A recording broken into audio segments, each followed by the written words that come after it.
گا۔ پھر جادوگر کی اور ایک علامت ہے کہ وہ آپ کو اللہ سے نہیں جڑاتا ہے نہ اللہ کے کلام سے، مگر مختلف وظیفے دیتے ہیں جس کا کوئی قرآن سے یا سنت سے کنسلٹ نہیں۔ اتنے بار یا نور پڑھ لو، اتنے بار یا رحیم پڑھ لو۔ صحیح یہ چیز اللہ کے نام ہے، مگر کس طرح پڑھنا ہے اور کس طرح اللہ تعالیٰ کے اسماء الحسنی کو استعمال کرنا ہے، قرآن کے اندر اللہ سبحانہ وتعالیٰ سورہ اسراء میں فرماتے ہیں وَلِلَّهِ الْأَسْمَاءُ الْحُسْنَى فَادْعُوهُ بِهَا۔ اللہ تعالیٰ کا اسماء الحسنی ہے، اس سے دعا مانگیے، اے رحمان مجھ پہ رحم فرما دے، اے غفور میری مغفرت کر دے، اے تواب میرا توبہ قبول کر لے، اس طرح ہے۔ مگر سنگل نام سے صرف پکارنا یہ شرعی عبادات میں نہیں، اور نہ کسی کا مجال ہے ایسا وظیفہ دے۔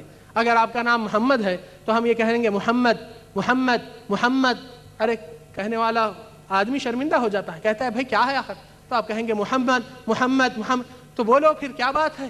انسان بدتمیزی اپنے ساتھ برداشت نہیں کر سکتا تو اللہ سبحانہ کے ساتھ اسماء حسنہ سے دعا مانگے جاتی، صرف سنگولر نام نہیں پڑھا جاتا۔ ایسے کتنے وظیفے دے دیتے ہیں اور فلانی چیز کے اوپر دھکل دیتے ہیں جس کا کوئی سند نہیں، اور شرکی الفاظ اور عبدالقادر جیلانی سے مدد لے و فلان فرشتے سے فران جنوں کے نام دے دیتے ہیں، اس سے اس طرح انسان کو کفر میں ڈال دیتے ہیں۔ نمبر 8، وہ لوگ انسان کو کہتے ہیں کہ جاؤ فلانی درگاہ کے پاس، وہاں کے صاحب سے 3 دن وہیں بیٹھو یا 8 دن بیٹھو، وہاں جو منت کرتے ہیں وہ ہو جائے گی۔ تو اس میں اور بت پرستی میں کچھ فرق نہیں باقی رہا۔ افسوس کی بات ہے کہ کتنے مسلمان ہیں جو کامیاب ہونے کے باوجود وہ لوگ ناکام ہیں۔ اور قرآن کے اندر آیت نمبر 106 سورہ یوسف میں اللہ سبحانہ وتعالی فرماتے ہیں وَمَا يُؤْمِنُ أَكْثَرُهُم بِاللَّهِ إِلَّا وَهُم مُشْرِكُونَ، اور زیادہ لوگ زمین پہ اللہ پر ایمان نہیں لائیں گے الا وہ لوگ شرک میں مبتلا رہیں گے۔ شرک کا مادہ بہت خطرناک ہے، اس لیے قیامت کے روز اللہ سبحانہ وتعالی کہیں گے آدم کو یا آدم اخرج بعث الجنة من بعث النار، جنت کی تعداد اور دوزخ کی تعداد الگ کیجئے۔ تو آدم علیہ السلام پوچھیں گے یا رب وکم بعث الجنة من بعث النار، کتنی تعداد ہے اس طرح کی اور اس طرح کی؟ تو اللہ سبحانہ وتعالی کہتے ہیں 999 فی النار وواحد فی الجنہ، 999 دوزخ میں، ایک جنت میں، 1000 میں ایک کو جنت کی سیٹ ہے۔ یہ موحدین کے لیے یاد رکھیے یہ بات، کیونکہ زمین میں شرک اس حد تک پھیل جاتا ہے جو اللہ سبحانہ وتعالی قرآن میں ذکر کرے، بے شک وہ حق بات ہے، مگر اتنی میجورٹی میں حق کی تلاش کرنے میں آپ کوشش کیجئے، قرآن سنت کی روشنی میں عمل کیجئے، بے شک آپ کامیاب ہے۔ آخری علامت جو جادوگروں میں پائی جاتی ہے کہ وہ لوگ گھر میں کوئی چیزیں لٹکانے کے لیے دے دیتے ہیں جس کے اوپر یا جس کے اندر اکثر یعنی ہندو رسومات سے بھی وابستہ رکھتے ہیں، کیونکہ اکثر یہ لوگ جادوگر وہاں جا کر سیکھتے ہیں، اور ان کی علامات میں ایک چیز بھی ہوتی ہے کہ یہ لوگ ہمیشہ، کیونکہ جنوں کا کنٹرول ان کے اوپر ایک اہم سوال، اس کے بعد انشاءاللہ اس کی وضاحت ہونے کے بعد سوالوں کوسچنز کے لیے ٹائم دیا جائے گا، وہ یہ سوال ہے کہ جنات اور شیاطین ان کی کوپریٹ کیوں کرتے ہیں، ان کی بات سنتے ہیں، آپ کی بات اور ہماری بات کیوں نہیں سنتے؟ What is the reason? Secret کیا ہے اس کے پیچھے؟ اس کا سیکرٹ یہ ہے کہ جادوگر کی بات یہ جنا اس کے موکل تابعین کیوں ہوتے ہیں، کیونکہ یہ جادوگر اس شیاطین کے گروپ میں ممبر ہونے کے لیے کچھ کنڈیشن ہے۔ یہ کنڈیشن یہ ہے کہ یہ شخص اپنے بدن کو جیسا کہ ناپاک رہے اتنے دن تک، اور زنا مرتکب کرے اپنی ماں بہن کے ساتھ، یہ شرط ہے۔ یہ جن کے بڑے بڑے رولرز اس کے اوپر کنڈیشن رکھتے ہیں، اگر وہ کنڈیشن فلفل کیا تو اس کو ممبر میں لے کر ان کے ساتھیوں کو بھیجتے ہیں کہ اس کی مدد کرو، یہ بھی ہمارا ممبر ہے جہنم میں لے جانے کے لیے۔ تیسری چیز کہ یہ شخص نماز کا نام نہیں لیتا، نماز سے بہت دور رہتا ہے، اور پڑھا تو ناپاکی حالت سے پڑھتا ہے دکھانے کے لیے۔ اور یہ لوگ کے پاس ایک کنڈیشن اور بھی ہے کہ قرآن کی بے حرمتی کرنا چاہیے، اور اس کو گندے خون سے لکھتے ہیں آیتوں کو، استغفر اللہ العظیم، اور اس طرح نجاست کی جگہ، گندی اور غلاظت کی جگہ قرآن کو لے کر کھندلتے ہیں جس طرح سلیپر پہنتے ہیں۔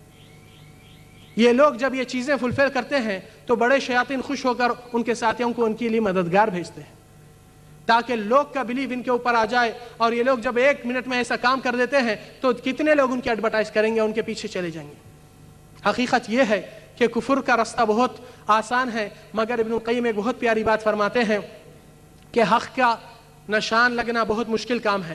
جب بھی انسان کو ایک گن دیا جاتا کہ بھائی شوٹ کرو یہ ٹارگٹ پہ، ٹارگٹ سامنے دیا جاتا راؤنڈ میں، اور مین ٹارگٹ ایک ہی جگہ رہتا ہے، انسان وہ جگہ کو اپنا نشانہ لگانے کے لیے کافی محنت سے، مشقت سے، کنسنٹریشن دیتے ہوئے، اپنا بیلنس سنبھالتے ہوئے پھر کوشش قریب کر کے مارتا ہے تو اس کے قریب لگتی ہے۔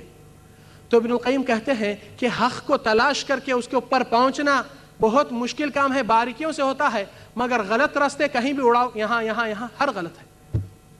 دیکھیے کتنے غلط راستے کتنے ہیں اور لوگ اس کا ایڈورٹائز کتنا کرتے ہیں۔ آپ لوگ اب اس چیز کو جانیں گے تو بے شک آپ لوگ دوسروں کو گائیڈ اور مدد بھی کر سکیں گے اپنی خود کی۔ تو یہ مین علامات ہے جادوگروں کی۔ اب آخری بات یہ ہے کہ علاج کس طرح کیا جاتا ہے۔ علاج کے لیے سب سے پہلی چیز انسان کے پاس توحید ہونا چاہیے، شرک سے توبہ اور پاک صاف ہونا چاہیے۔ دوسری چیز نبی صلی اللہ علیہ وسلم کی اتباع رہنا چاہیے اور آپ صلی اللہ علیہ وسلم کے احکام کے اوپر چلنے والا ہونا ہے۔ تیسری چیز کہ انسان کو اللہ سبحانہ تعالیٰ سے سب سے پہلا قدم، کوئی تکلیف یا جادو آپ کے اوپر ہے یا کسی کے ساتھ ہے تو پہلے اس کو اللہ تعالیٰ سے کنیکشن اور کانٹیکٹ مضبوط بنانا چاہیے۔ اس کا ایمان اور اس کا ریلیشن رب العالمین سے بہت جتنا مضبوط ہوتا ہے اور جتنے دعائیں کرتا ہے بے شک اس کی کامیابی اس میں آ جاتی ہے۔ تو تیسری بات یہ ہے۔ پھر نمبر 4 پہ وہ یہ ہے کہ قرآن کے کچھ آیات ہیں، ابھی انشاءاللہ ڈسٹریبیوشن کرنے کے لیے کوئی ہے یہاں؟ نہیں، ابھی دے دوں گا تاکہ وہ کچھ مارکنگ کریں۔ دعائیں ہیں جو صبح شام پڑھنے سے آپ لوگ اپنی حفاظت کر لے سکتے ہیں ہر جن، ہر حسد، ہر اس چیز سے۔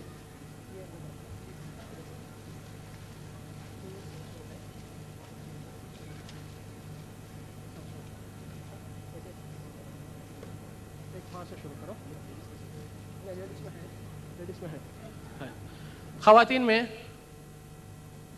ہماری wife among them you can take from there، وہاں موجود ہے، ڈسٹریبیوشن ہو سکتا ہے وہاں پر۔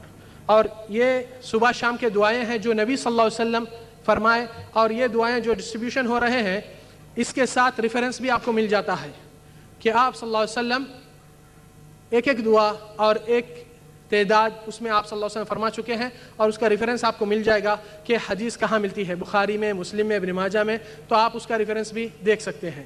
اس چیز کو حاصل کرنے کے بعد ایک اور چیز بانٹے جائیں گی جو کہ جادو توڑنے کے آیات ہوتے ہیں، اور اس کے علاج شروع کرنے سے پہلے آپ لوگ کے پاس ڈسٹریبیوشن ہو جاتا ہے۔ جب تک اگر کوسچنس کے لیے کچھ ٹائم ہو جائے تو میں مناسب سمجھتا ہوں، تاکہ تھوڑا سا وقفہ دے کر پھر آپ لوگ کو اس کے بارے میں ریمارک دیا جائیں گا انشاءاللہ۔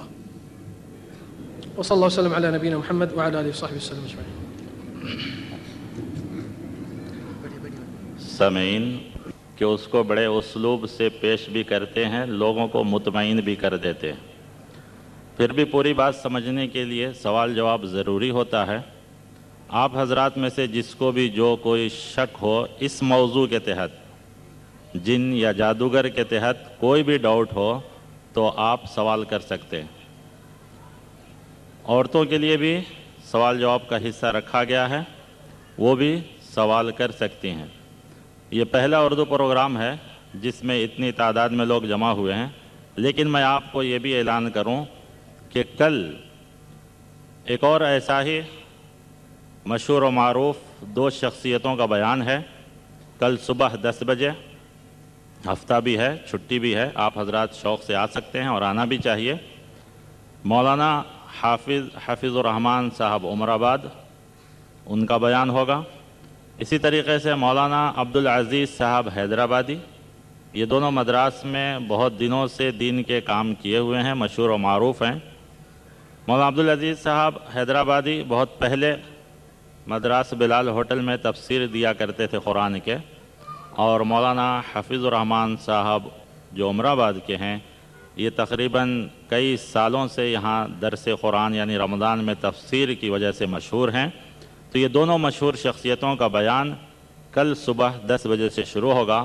آپ حضرات کو دعوت دی جاتی ہے کہ ضرور تشریف لائیں۔ اب ہم آپ سے درخواست کرتے ہیں کہ اپنے سوالات کو شروع کریں۔ غالباً عورتیں ابھی وہ دعائیں لینے کے میں لگی ہیں، جب تک مردوں میں سے ہم درخواست کرتے ہیں کہ سب سے پہلے آپ اپنا سوال پیش کریں۔ السلام علیکم، میرا نام